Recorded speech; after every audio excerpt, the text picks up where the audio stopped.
Hello friends, कैसे हो आप सभी। मैं प्रियांशी परीक्षा मैनिया के इस चैनल पर आपका स्वागत करती हूं। आप सभी जानते हैं कि हम काफ़ी दिन से ज्योग्राफी पढ़ रहे हैं और जो अब तक हमने ज्योग्राफी की सीरीज़ में इंडियन ज्योग्राफी के एक्सप्लेनेशंस चैप्टर वाइज किया था, डिटेल्ड में एनालाइज किया था कि क्यों होता है, क्या होता है, कैसे होता है, कहाँ पे है कोई भी पर्टिकुलर चीज़ है। ये हमने अभी तक देखा था इंडियन ज्योग्राफी में। उसके बाद हमने ज्योग्राफी के अब तक प्रीवियस ईयर क्वेश्चंस जो कि विभिन्न परीक्षाओं में पूछे गए हैं और आगे आने वाली परीक्षाओं में उनके चांसेस हैं, उनको हमने तैयार किया था और आपके साथ क्लास ली थी। आगे की अब हम कक्षाओं में देखेंगे कि वर्ल्ड ज्योग्राफी जैसा कि हमने इंडियन ज्योग्राफी की स्टार्ट अर्थ के ओरिजिन से की थी, वैसे ही जब हम वर्ल्ड ज्योग्राफी की बात करते हैं तो हमारी जो स्टार्टिंग होती है वो यूनिवर्स के साथ होती है कि यूनिवर्स क्या है।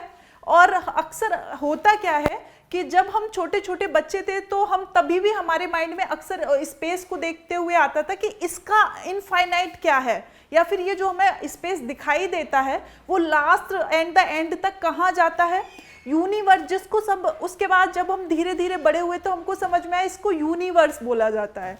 और यूनिवर्स जब बोला जाता है तो हमने सोचा कि यूनिवर्स बनता कैसे है। माइंड में अक्सर बहुत सारे, जब हम छोटे बच्चे होते तो स्टार्स को देख के कि स्टार्स क्या होते हैं, ये कैसे बनते हैं, क्या यही स्टार्स हैं कि और बहुत सारे स्टार्स हैं जो हमें हमारे ऊपर तक दिखाई देते, केवल उतना ही है कि इससे आगे भी कुछ है। तब तो हम बच्चे होते थे और उसके आंसर्स हमारे पास नहीं होते थे। अगर समझाऊं तो कुछ हम देखेंगे यूनिवर्स क्या है, यूनिवर्स बनता कैसे है, और जो हमें स्टार्स दिखाई देते थे हमारे पास, अगर हम अपने स्टार्स और जिस अर्थ पे हम रहते हैं उसको मिला के सोलर सिस्टम बनता है, जिसमें हमारी अर्थ जैसे और अन्य भी प्लेनेट हैं, एस्ट्रॉइड्स हैं, कॉमेट्स हैं, और एक हमारा सोलर सिस्टम में एक स्टार है जिसे हम सन बोलते हैं, जिसकी एनर्जी सभी प्लेनेट्स को मिलती है। तो ये हमारा सोलर सिस्टम बनता है। वैसे ही इस सोलर सिस्टम से और इस जैसे अनेकों सोलर सिस्टम से मिलके क्या बनता है, मिल्की वे, आकाशगंगाएं। ऐसे बहुत सारे सोलर सिस्टम को मिला के आकाशगंगाएं बनती हैं और ऐसी बहुत सारी आकाशगंगाओं को मिला के यूनिवर्स बनता है जो एंड द एंड होता है, जो लाइफ का एंड द एंड होता है। तो अभी हम देखेंगे आज की क्लास में इन सभी चीज़ों पे चर्चा करेंगे, क्रमशः पॉइंट्स देखेंगे और फिर उसके बाद हम देखेंगे यूनिवर्स से रिलेटेड आपके एग्जाम के पॉइंट ऑफ व्यू से कुछ इंपॉर्टेंट क्वेश्चंस। तो चलिए स्टार्ट करते हैं आज की क्लास। डियर फ्रेंड्स, अगर हम यूनिवर्स की बात करें तो ये कुछ इस तरीके से एक इमेज दिखाई दे रही है, आपको दिखाई दे रही है। इसमें ये स्टार्स दिखाई दे रहे हैं, ये स्टार्स दिखाई दे रहे हैं, ये स्टार्स हैं, ये कुछ प्लेनेट हैं जो छोटे छोटे हमें दिखाई दे रहे हैं। जितनी ज़्यादा डिस्टेंस होगी उतने ज़्यादा ये दूर तक दिखाई देगी। ये स्टार्स हैं, ये स्टार है, ये स्टार है, ये सभी क्या है, स्टार हैं। और ये पूरी क्या है, इसको हम क्या बोलते हैं, ये है आकाशगंगा। ये क्या है, इसको बोलते हैं आकाशगंगा, जैसा कि इसके नाम में है आकाशगंगा। ओके, ये क्या है, आकाशगंगा का एक पिक्चर इमेजिन आपको दिखाई दे रही है। ये आकाशगंगा में ऐसे जैसे हम अर्थ से क्या देख पाते, केवल एक स्टार को देख पाते जो कि सन है।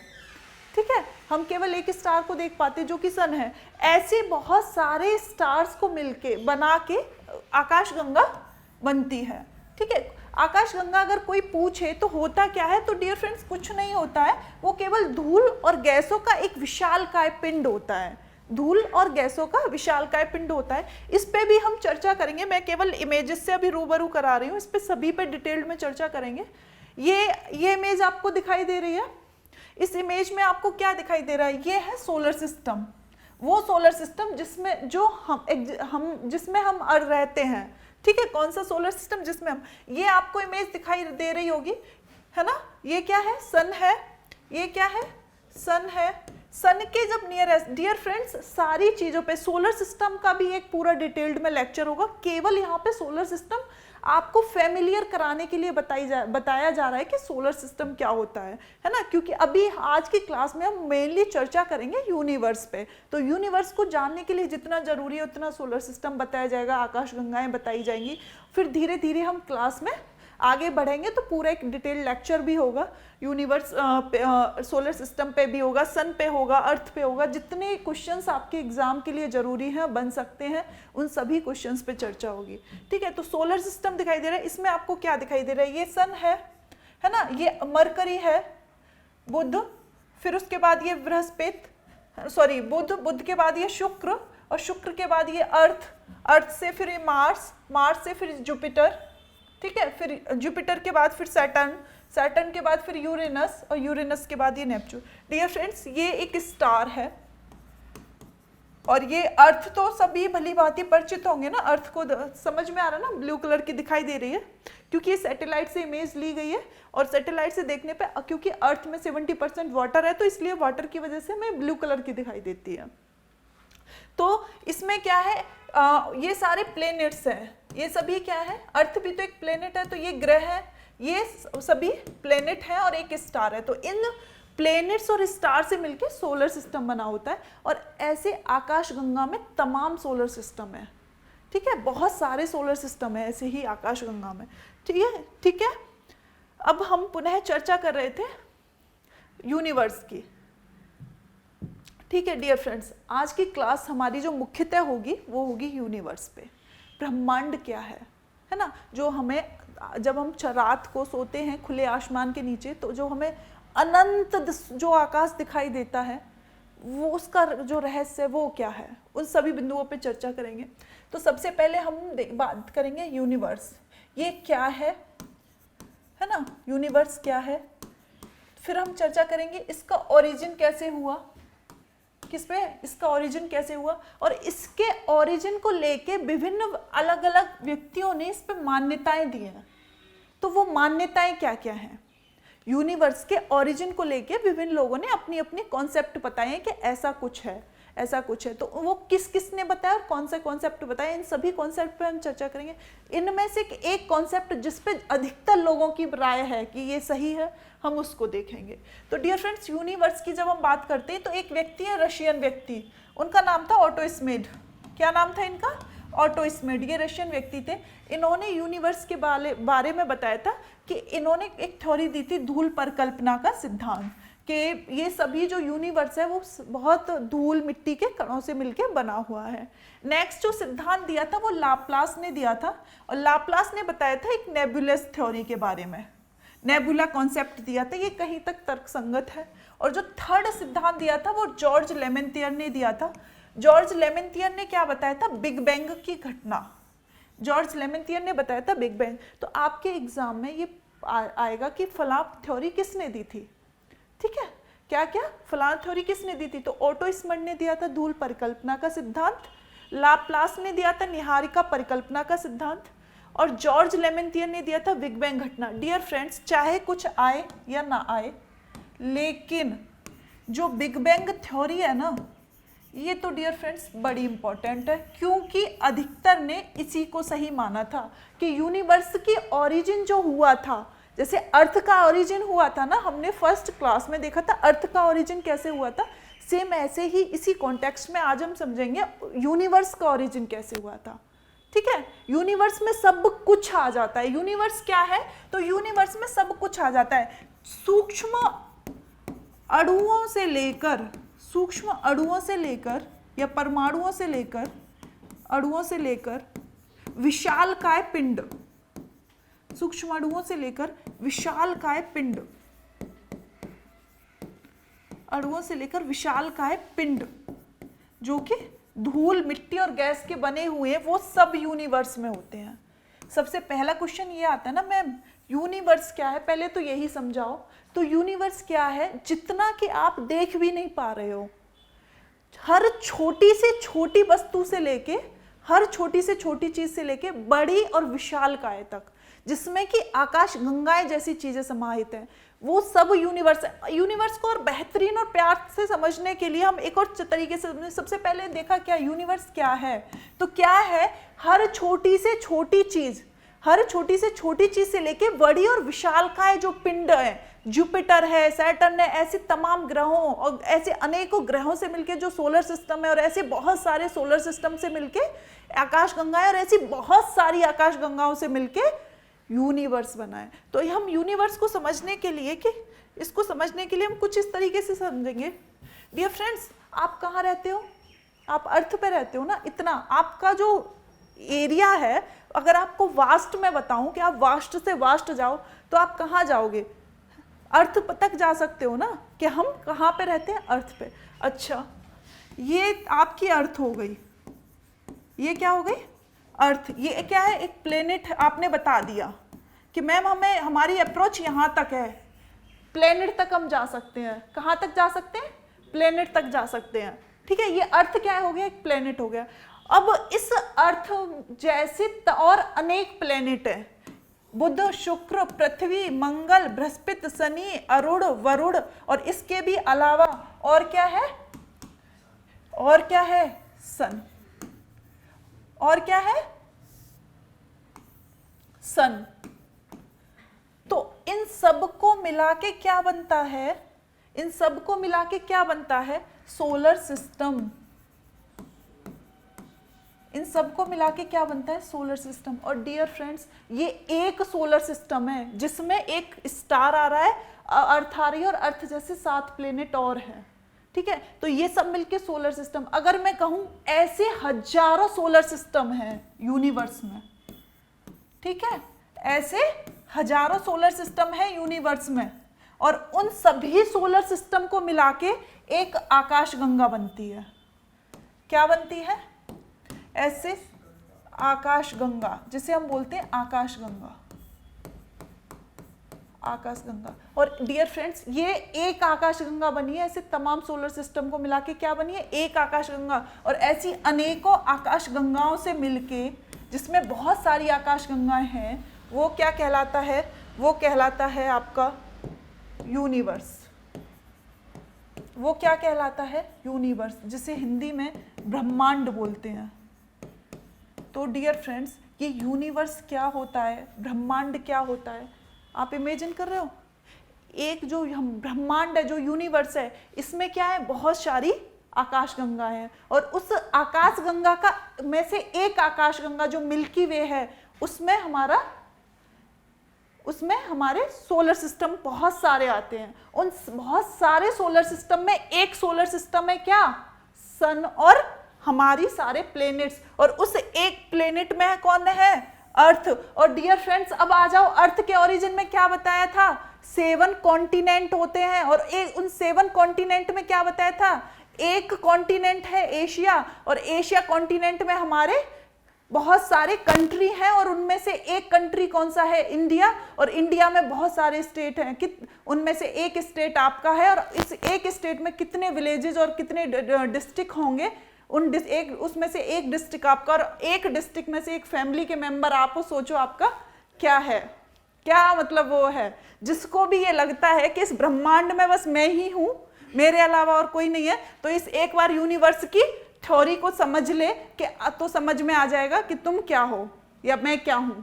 जिसको भी ये लगता है कि मेरी वजह से ही ये दुनिया चल रही है, मेरे बिना तो कुछ पॉसिबल ही नहीं है, तो ये समझ में आ जाओगे कि आप कौन हो? एक बहुत ही सूक्ष्म प्राणी इन सभी चीजों के आगे। तो जब भी ये लगे ना, और आप समझना हो यार कि थोड़ा सा अहम आ गया है, तो इसको देख लेना कि यूनिवर्स में बहुत सारी आकाशगंगाओं में से एक आकाशगंगा के, बहुत सारे सोलर सिस्टम में से एक सोलर सिस्टम के, और एक सोलर सिस्टम में बहुत सारी प्लेनेट में से एक प्लेनेट के, और एक प्लेनेट के इतने सारे कॉन्टिनेंट में से एक कॉन्टिनेंट, और उस कॉन्टिनेंट के इतने सारे स्टेट में से एक स्टेट, और उसके भी बहुत सारे डिस्ट्रिक्ट में से एक डिस्ट्रिक्ट, और तब जाके आप उस फैमिली के प्राणी हो। तो ये समझ में आ गया ना यूनिवर्स क्या है? तो यूनिवर्स यही है जो अभी हमने एक्सप्लेन किया। इसमें यूनिवर्स को हमने ये देख लिया था, ये सब क्या है? पूरा एक सोलर सिस्टम है। ये सब क्या है? पूरा एक सोलर सिस्टम है। हमारी अर्थ कहाँ है? यहाँ एग्जिस्ट कर रही है, और हमारी अर्थ की तरह और भी बहुत सारे प्लेनेट हैं, जिससे एक सोलर सिस्टम बना है। और ऐसे यूनिवर्स में तमाम सोलर सिस्टम है, हजारों करोड़ों सोलर सिस्टम है। तो ये है यूनिवर्स। ये क्या हो गया? यूनिवर्स। तो ये समझ में आ गया यूनिवर्स क्या है? यूनिवर्स क्या है डियर फ्रेंड्स? तो अगर कोई पूछे यूनिवर्स क्या है तो आप बताओगे? हर छोटी से छोटी चीज से लेकर विशालकाय पिंड तक, जिसमें कि तमाम आकाशगंगाएं भी शामिल हैं, वहां उन सभी को मिला के यूनिवर्स बनता है। ठीक है, इसी यूनिवर्स का ओरिजिन कैसे हुआ, इसको लेके विभिन्न वैज्ञानिकों ने अपने अलग अलग मत दिए। तो उनमें से रशियन व्यक्ति थे ऑटो स्मिड, उन्होंने धूल परिकल्पना का सिद्धांत दिया। लाप्लास थे, उन्होंने निहारिका परिकल्पना का सिद्धांत दिया। और जॉर्ज लेमेंटियर थे, उन्होंने बिग बैंग थ्योरी दी थी। अब तक की जो सर्वाधिक प्रचलित थ्योरी है और जिससे माना जाता है कि यूनिवर्स का ओरिजिन हुआ था, वो थी बिग बैंग थ्योरी। वो कौन सी थ्योरी थी? Big bang. बिग बैंग का मतलब है, बिग मतलब एक बड़ा, बिग मतलब एक बड़ा, और बैंग मतलब विस्फोट हुआ था। यूनिवर्स में बना कैसे, तो उसके लिए इन्होंने बोला था, जॉर्ज लेमेंटियर ने ये थ्योरी दी थी। और इसको एक्सप्लेन किसने किया था? एक दूसरे व्यक्ति थे, उन्होंने इसको एक्सप्लेन किया था। तो ये प्रश्न अगर कक्षाओं में पूछा जाए, सॉरी आपके एग्जाम में पूछा जाए कि बिग बैंग थ्योरी किसने दी थी, तो आपका आंसर क्या होगा? जॉर्ज लेमेंटियर ने। अब क्या थी ये बिग बैंग थ्योरी, इस पे हम थोड़ा सा नजर देखते हैं। बिग बैंग थ्योरी ब्रह्मांड की उत्पत्ति को लेके, ब्रह्मांड की उत्पत्ति, यूनिवर्स का ओरिजिन कैसे हुआ, इसको लेके बिग बैंग थ्योरी जो है सर्वाधिक प्रचलित थ्योरी है, बिग बैंग थ्योरी। और बिग बैंग थ्योरी किसने दी थी? जॉर्ज लेमेंटियर ने। ये अक्सर परीक्षाओं में पूछ लेता है, तो आपका आंसर क्या होगा? जॉर्ज लेमेंटियर ने। इन्होंने क्या बताया था? जॉर्ज लेमेंटियर ने बताया क्या था यूनिवर्स के ओरिजिन को लेके? डियर फ्रेंड्स, जॉर्ज लेमेंटियर ने बताया कि एक विशाल, विग का मतलब इसी नाम में इसका आंसर है, बिग मतलब एक विशाल, और बैंग मतलब एक विशाल गैस के धूल के अणुओं का विशालकाय पिंड था। पिंड छोटे से भी हो सकते हैं और बड़े से बड़े हो सकते हैं, उसका कोई छोर नहीं है। तो इन्होंने बताया एक विशाल गैस और धूल के अणुओं का, उसमें गैसें थी और धूल के, डस्ट पार्टिकल्स के, वो एक पिंड था जिसमें क्या हुआ? बिग बैंग थ्योरी के प्रक्रम में इसमें महाविस्फोट हुआ। इसमें क्या हुआ? इसमें महाविस्फोट हुआ। जो ब्रह्मांड नाम का जो था उसमें क्या हुआ था? इसमें महाविस्फोट हुआ बिग बैंग थ्योरी के दौरान। और इस महाविस्फोट के क्रम में इसमें से तमाम पिंड जिन्हें हम आकाशगंगाएं बोलते हैं, जिन्हें, है ना, वो तमाम पिंड अलग अलग स्पेस में, जो बहुत सारे पिंड थे वो अलग अलग स्पेस में बिखर गए, जिससे गति, समय और वस्तु का महत्व निकला। और वो अभी भी क्या हो रहे हैं? गतिमान। बहुत सारे पिंड थे जो इससे अलग अलग यूनिवर्स में चले गए, और इससे टाइम, स्पेस और ऑब्जेक्ट, इन तीनों का कॉन्सेप्ट आया था। और ये होयल ने बताया था, होयल ने एक कॉन्सेप्ट दिया था स्थिर अवस्था का सिद्धांत। उसने बताया था कि ये जो गतिमान वस्तुएं थी ना, ये डायनामिक थे। ये यूनिवर्स में जो पिंड अलग अलग हुए थे ब्रह्मांड के विस्फोट के बाद, तो ये सब क्या थे? ये डायनामिक थे, मतलब गतिमान थे। होयल ने बताया था कि ये जैसे तब थे वैसे आज भी। तो इन्होंने बताया था कि ब्रह्मांड का विस्तार हो रहा है, ब्रह्मांड का विस्तार हो रहा है, एक्सपेंड हो रहा है, ब्रह्मांड का विस्तार।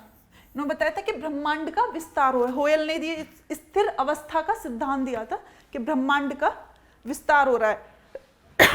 ठीक है, होयल ने ये बताया था। तो इसी थ्योरी के क्रम में क्या हुआ था? बहुत सारी आकाशगंगाएं और बहुत सारे पिंडों का, स्पेस में बहुत सारे पिंड फैल रहे थे। उसके बाद हुआ क्या? इसमें से तमाम जो है आकाशगंगा जिन्हें हम बोल रहे हैं वो निकल के आई, बहुत सारे प्लैनेट्स और इन सभी का निर्माण हुआ। और इसी के साथ साथ बिग बैंग थ्योरी के घटना के क्रम में ही आकाशगंगा और तारों का ओरिजिन हुआ था। बिग बैंग थ्योरी के घटनाक्रम में जब ये ब्रह्मांड के ओरिजिन के साथ साथ ही तारों और किसका?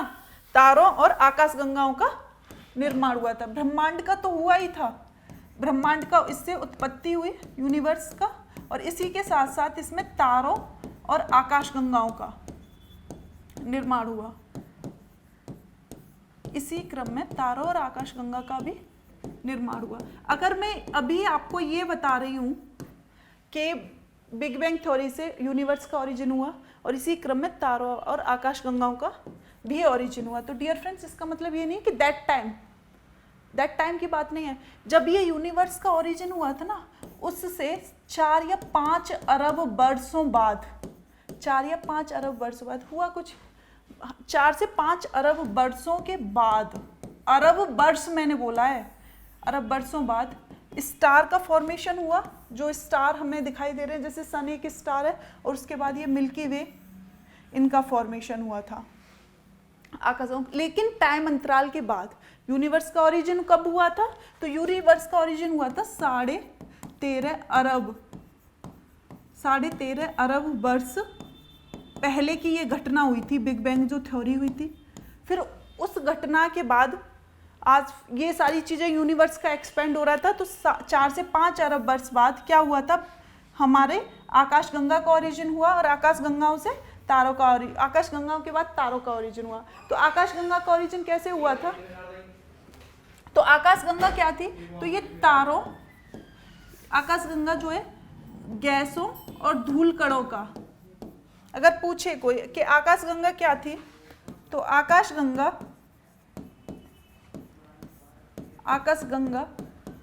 जो थी वो गैसों और धूल कणों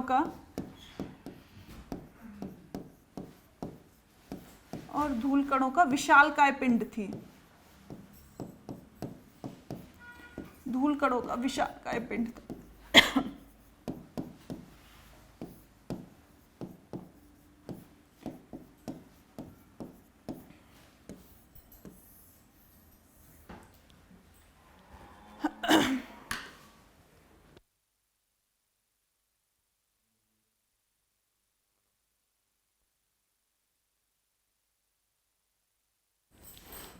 जब हम बात करते हैं कि आकाशगंगा जो है वो गैस और धूल कणों का विशालकाय पिंड है, तो इसमें कौन कौन सी गैसें थी, है ना? डस्ट पार्टिकल से तो आप समझ रहे हैं, लेकिन गैस कौन कौन सी थी? इस प्रोसेस में जो बिग बैंग की थ्योरी हो रही थी, उसमें हाइड्रोजन और हीलियम, ये 2 मेनली गैसें थी। और इसमें हाइड्रोजन जो है वो हीलियम में कन्वर्ट हो रही थी, हाइड्रोजन जो है वो हीलियम में कन्वर्ट हो रही थी। जब इसका ओरिजिन हो रहा था, तो जो हमने बोला कि ये गैस और धूल कणों का विशालकाय पिंड थी, गैस और धूल कणों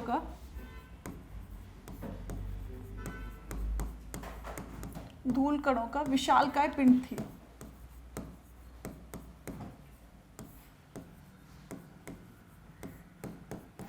तो गैस कौन कौन सी थी उस स्पेस में?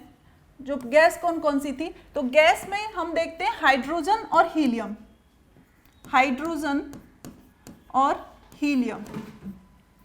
ठीक है, हाइड्रोजन थी और हीलियम।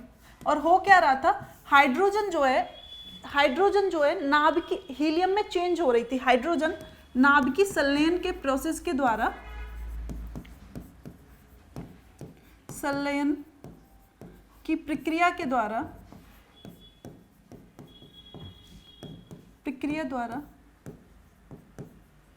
हीलियम में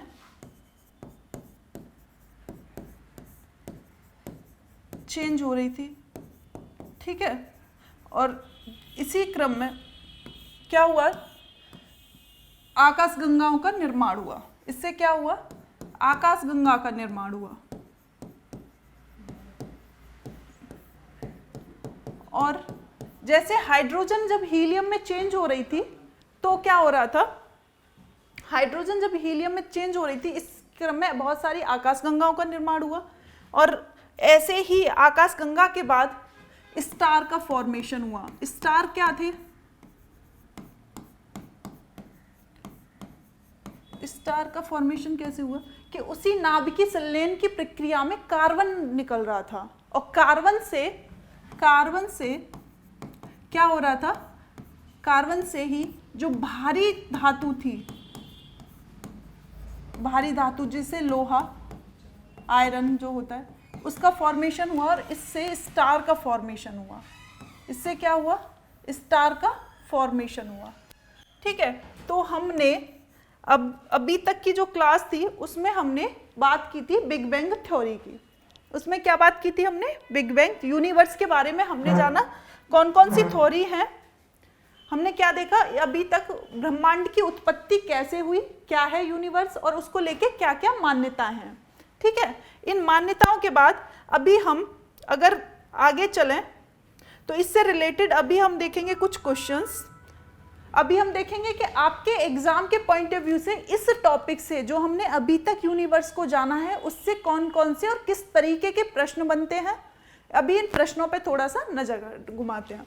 तो पहला प्रश्न डियर फ्रेंड्स जो आपकी परीक्षा के लिहाज से बहुत महत्वपूर्ण है वो है महाविस्फोट का सिद्धांत किससे संबंधित है। ये आपकी परीक्षा में पूछा भी गया और आगे भी आने के चांसेस हैं कि महाविस्फोट का सिद्धांत किससे संबंधित है। तो डियर फ्रेंड जो महाविस्फोट का सिद्धांत है इसी को हम इंग्लिश में बिग बैंग थ्योरी बोल देते हैं। क्या बोल देते हैं? Big bang theory.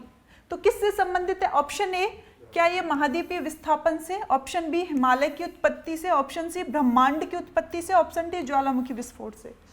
क्या होगा इसका answer? Very good, very good. ठीक है, तो बिग बैंग जो थ्योरी है वो किससे संबंधित है? यूनिवर्स से। क्योंकि अभी आपने इसको टॉपिक को पढ़ लिया है तो अभी आपके लिए आसान हो गया बताना, लेकिन आपको ये नाम भी ध्यान रखना है किसने ये कॉन्सेप्ट दिया था, क्या ये कॉन्सेप्ट है, किसने दिया था ये कॉन्सेप्ट? बिग बैंग थ्योरी का जो कॉन्सेप्ट है वो किसने दिया था बताइए? जॉर्ज लेमेंथियर ने। किसने दिया था? जॉर्ज लेमेंथियर ने। नेक्स्ट क्वेश्चन, नेक्स्ट पूछ रहा है कि वही बिग बैंग का जो सिद्धांत है वो निम्नलिखित के उद्भव की व्याख्या करता है। उसने अगेन वो क्वेश्चन अभी वहां हिंदी में पूछा, यहाँ किसके उद्गम की? स्तनधारियों के, हिमयुग के, ब्रह्मांड की, महासागर। तो ऑप्शन क्या हो गए? तो समझ रहे अभी तक जब तक नहीं पढ़ा था तो यूनिवर्स क्या लगता था? बहुत ही डिफिकल्ट कि क्या है, कैसे है, क्यों है। लेकिन आपके एग्जाम के पॉइंट ऑफ व्यू से आपने प्रश्न जब देखे तो आपको क्या लगने लगा? हलवा। क्या लगने लगा? एकदम चिरकुट। ठीक है, नेक्स्ट क्वेश्चन देखो। नेक्स्ट क्वेश्चन क्या आ गया? क्वेश्चन बोल रहा है जो हम आकाश गंगाओं की बात कर रहे थे, मिल्की वे, इसको क्या बोलते हैं? आकाश गंगा कैसी आकृति है? तो आकाश गंगा के बारे में मैंने आपको एक इमेज दिखाई थी ना, गोलाकार नहीं सर्पिलाकार। क्या गोल है? इस तरीके की जो आकृति है इसको आप गोल बोल रहे हो? कैसी शेप है इसकी? स्पाइरल। ये गोल नहीं है ना, तो वो पूछ रहा है जो गैलेक्सी है वो उसका शेप पूछ रहा है। क्या ये गोल है? गोल तो डियर फ्रेंड्स ऐसे होता है। ये कैसी है? स्पाइरल। तो आपका आंसर क्या हो जाएगा? आपका आंसर क्या हो जाएगा इसमें बताओ? ऑप्शन ए सर्पिलाकार, ऑप्शन बी विद्युत, ऑप्शन सी अनियमित, ऑप्शन डी गोलाकार। सर ऑप्शन क्या हो जाएगा? A answer. नेक्स्ट क्वेश्चन बोल रहा है कि जो अभी जब रात में जब आप खुले आसमान के नीचे, जो भी व्यक्ति जिनका खुला घर होगा सोए होंगे, तो स्टार दिखाई देते हैं और सभी स्टार के अपने डिफरेंट डिफरेंट कलर होते हैं, माइन्यूट लेवल पे अंतर होते हैं। तो जो स्टार आपको दिखाई देते हैं उनका जो कलर होता है, कलर अलग अलग दिखाई देता है ना, किसी का डार्क रेड, किसी का कम रेड, किसी का येलोइश, है ना। तो जो उनका कलर होता है स्टार्स का, वो किसका सिंबल है? किस चीज का सिंबल बताए? सूर्य से दूरी का, उसकी पृथ्वी से दूरी का, उसकी ज्योति का, उसके ताप का। क्या बात है, वेरी गुड। उसके तो अक्सर हम जब उसके स्टार की जब बात करते हैं तो हम कहते हैं, हमारे माइंड में क्या कॉन्सेप्ट होता है? जो भी स्टार जितना नजदीक होता है हमारे, वो हमें बड़ा दिखाई देता है, जो जितना दूर होता है उतना, तो हम उसे उसकी किसकी दूरी से, उसकी दूरी से इसे रिलेट कर लेते हैं कि पृथ्वी से इसकी दूरी। बट ये इसका आंसर नहीं, इसका आंसर क्या होगा? उसकी हीट। जो तारे का, स्टार का जो कलर होता है वो किसका सिंबल होता है? उसके हीट का सिंबल होता है। ठीक है, तो तारे के जो ताप है वो उसका सिंबल होता है। नेक्स्ट क्वेश्चन बोल रहा है सुपरनोवा। नेक्स्ट प्रश्न आपके एग्जाम में आया है कि सुपरनोवा क्या है? एक ग्रहिका है, एक पुच्छल तारा है, एक ब्लैक होल है, या डेड तारा है, स्टार्स है। सुपरनोवा क्या है?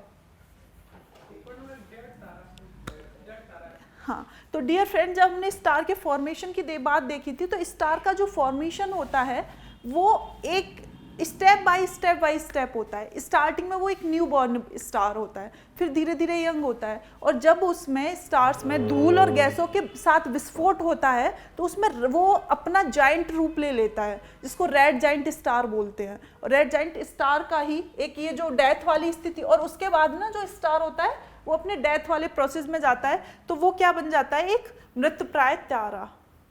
इसमें दो कॉन्सेप्ट और होते हैं। एक होता है white dwarf star, white dwarf जिसे हम बोलते हैं श्वेत वामन, व्हाइट डॉर्फ स्टार, इसे हम क्या बोलते हैं, श्वेत वामन स्टार का ही एक वो है।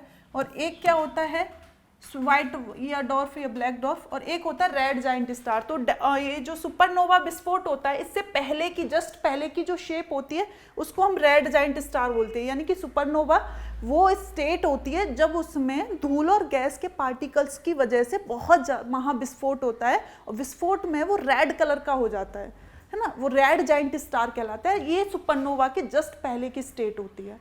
और जब उसका मास जब उसका टेम्परेचर सन के टेम्परेचर के इक्वल या कम होता है तो वो व्हाइट डॉर्फ होता है ना, जिसको हम श्वेत वामन तारा बोलते हैं। ठीक है, नेक्स्ट क्वेश्चन, ब्लैक होल क्या होता है ये अभी हम बताएंगे। ठीक है, पुच्छल तारा नेक्स्ट सेशन में कराया जाएगा, कॉमेट्स, पुच्छल तारा, एस्ट्रॉइड्स, और ये सारी टर्मिनोलॉजी, क्योंकि एक ही क्लास में सारे कॉन्सेप्ट्स बताना नहीं पॉसिबल हो पाएगा, तो नेक्स्ट क्लास में ये कॉन्सेप्ट्स भी कराए जाएंगे, उसके बाद ईजिली हो जाएगा। नेक्स्ट क्वेश्चन, अब ब्लैक होल के बारे में जब पूछ ही लिया है तो क्या ही है। देखो डियर फ्रेंड्स, ब्लैक होल को करने से पहले आप इस इमेज को देखो, इसमें क्या दिखाई दे रहा है आपको, समझ के मुझे बताओ कि ये किसकी इमेज है।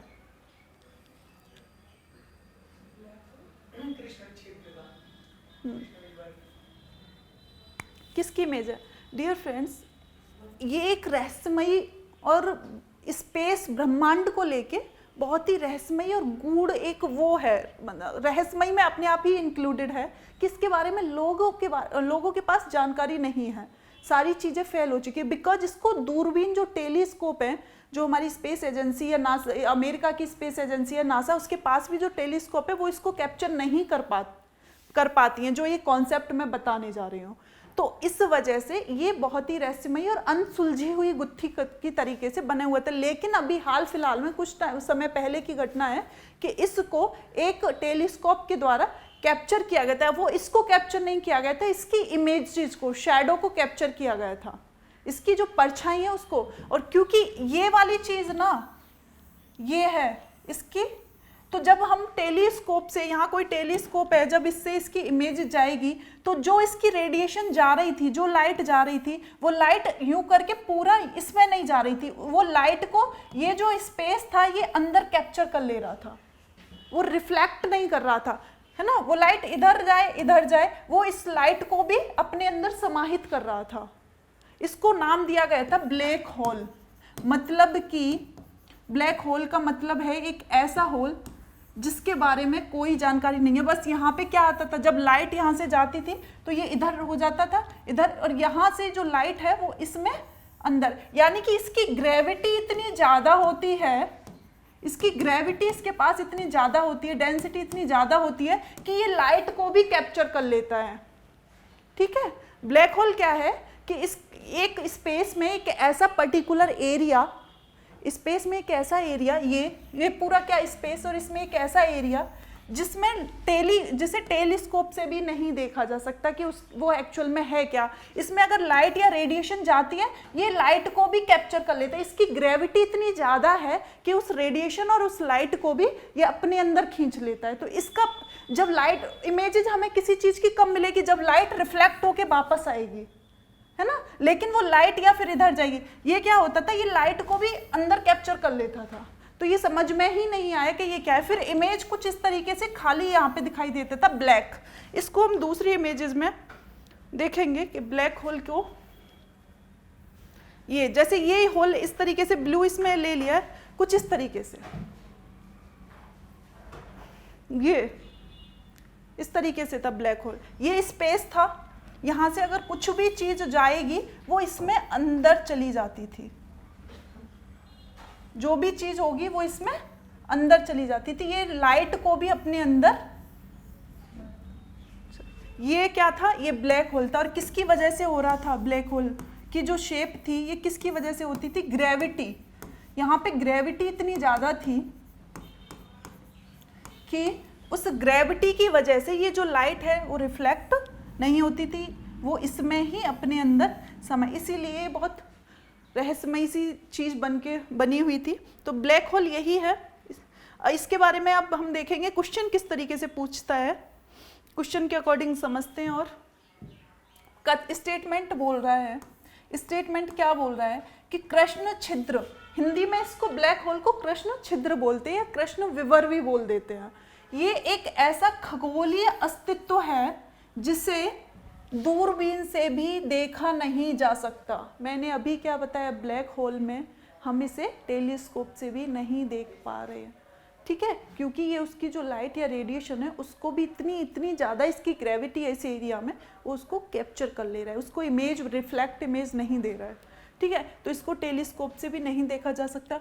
ऑप्शन स्टेटमेंट आर क्या बोल रहा है, स्टेटमेंट आर बोल रहा है कि ब्लैक होल पर ग्रेविटी, ये ऐसा क्यों हो रहा है, इसका रीजन क्या है, तो इसका रीजन क्या है, ग्रेविटी, गुरुत्वीय क्षेत्र इतना प्रबल होता है कि यह प्रकाश को भी बच निकलने नहीं देता, उसको भी अपने अंदर समाहित कर लेता है, ठीक है। तो ब्लैक होल एक ऐसा खगोलीय अस्तित्व है जिसे दूरबीन से नहीं देखा जा सकता, यस। और इसका रीजन क्या है, क्यों नहीं देखा जा सकता, क्योंकि वहां पे ग्रेविटी इतनी ज्यादा है कि वो लाइट को भी बच निकलने नहीं देती। इस हिसाब से आप आंसर बताएंगे उपयुक्त वक्तव्यों के संदर्भ में कौन सा सही है, ए तथा आर, यानी कि स्टेटमेंट और रीजन दोनों सही है, और आर जो है, रीजन जो है, वो आपके स्टेटमेंट की सही एक्सप्लेनेशन कर रहा है। तो इसका आंसर क्या होगा, ए। नेक्स्ट क्वेश्चन फिर अगेन ब्लैक होल से दे दिया उसने। ब्लैक होल जो है वो स्पेस में एक ऐसा पिंड है जो किसी भी प्रकार की रेडिएशन को बाहर नहीं आने देता। ये स्पेस में एक ऐसा पिंड है जो कोई भी रेडिएशन इसमें जाती है उसे अपने अंदर समाहित कर लेता है, ऐसे करके, कुछ भी आए उसे ऐसे करके समाहित कर लेता है। किसकी वजह से, रीजन अगेन ये क्या है, ओके, इस गुण का कारण है क्या, ये इसका बहुत छोटा आकार है, क्या इसमें साइज की बात हुई क्या, नहीं, तो क्या इसका बहुत बड़ा आकार है, साइज की कोई बात हुई थी, नहीं। क्या इस पे बहुत कम डेंसिटी है, डेंसिटी कम होती तो क्या, ये तो फिर कैप्चर ही नहीं कर पाता। इस पे डेंसिटी क्या है, बहुत ज़्यादा है, इसकी डेंसिटी बहुत ज़्यादा है। तो इसका आंसर क्या होगा, ऑप्शन सी।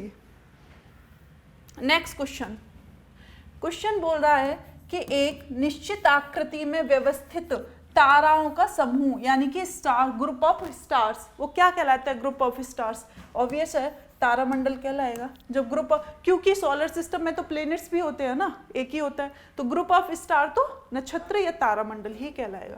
नेक्स्ट क्वेश्चन बोल रहा है, डियर फ्रेंड्स, ये आपके एग्जाम के पॉइंट ऑफ व्यू से सच में बहुत इंपॉर्टेंट क्वेश्चन है तो बेसिक सा, पर इसमें क्या हो जाती है, हम आते हुए भी गलत कराते हैं। इस प्रश्न को, प्रशांत, इस प्रश्न को, ये आपके एग्जाम के पॉइंट ऑफ व्यू से बहुत इंपॉर्टेंट है। और क्यों, ये प्रश्न ऐसा है जो आता तो सबको है लेकिन आते हुए भी इसे गलत कराते हैं। आप बताओ, ये जो प्रकाश वर्ष जो यूनिट है वो किसकी यूनिट है, क्या वो टाइम की यूनिट है, क्या वो डिस्टेंस की है, क्या चमकीलेपन की है, या डी, इनमें से किसी की नहीं, किसकी यूनिट है, डिस्टेंस की। Very good. होता क्या है, प्रकाश वर्ष के एक वर्ष में प्रकाश के द्वारा जो तय की गई दूरी, सूर्य से प्रकाश के द्वारा तय की गई दूरी अर्थ तक, वो क्या कहलाती है, प्रकाश वर्ष कहलाती है। ये किसकी यूनिट है, दूरी की। अक्सर क्या होता है, हम इसे समय की यूनिट मान लेते हैं, किसकी यूनिट मान लेते हैं, समय की, पर ये एक्चुअल में किसकी है, दूरी की, है ना। तो एक वर्ष में प्रकाश के द्वारा तय की गई दूरी ही प्रकाश वर्ष कहलाती है, और ये किसकी यूनिट है, डिस्टेंस की। तो इसका आंसर क्या होगा, ऑप्शन बी। नेक्स्ट क्वेश्चन, तारों के मध्य दूरी ज्ञात करने की क्या यूनिट है, स्टीलर मील, गैलेक्टिक मील, कॉस्मिक किलोमीटर या प्रकाश वर्ष। तो इसका आंसर क्या हो जाएगा, हम पहले एक्सप्लेन कर चुके हैं, ऑप्शन डी।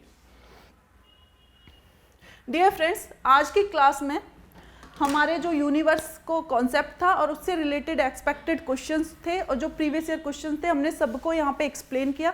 आप प्लीज़ मुझे फीडबैक जरूर देना, कमेंट सेक्शन में जरूर देना, क्योंकि हमने जब इंडियन ज्योग्राफी देखी थी तो हमने पहले कॉन्सेप्ट किए थे, उसके बाद क्वेश्चंस किए थे अलग अलग क्लासेस में। यहाँ पे मैंने छोटे छोटे एक एक सिंगल कॉन्सेप्ट उठाया, उससे रिलेटेड क्वेश्चंस को भी वहीं करा दिया है। आप मुझे ज़रूर बताना ये तरीका कैसा लगा। अगर आपको तरीका पसंद आया होगा या फिर आएगा तो हम इसी सेशन को कंटिन्यू इसी वे में करेंगे। अदरवाइज आपके सजेशंस के लिए हमेशा मोस्ट वेलकम है। इसी के साथ आज की क्लास यहीं समाप्त करते हैं। धन्यवाद।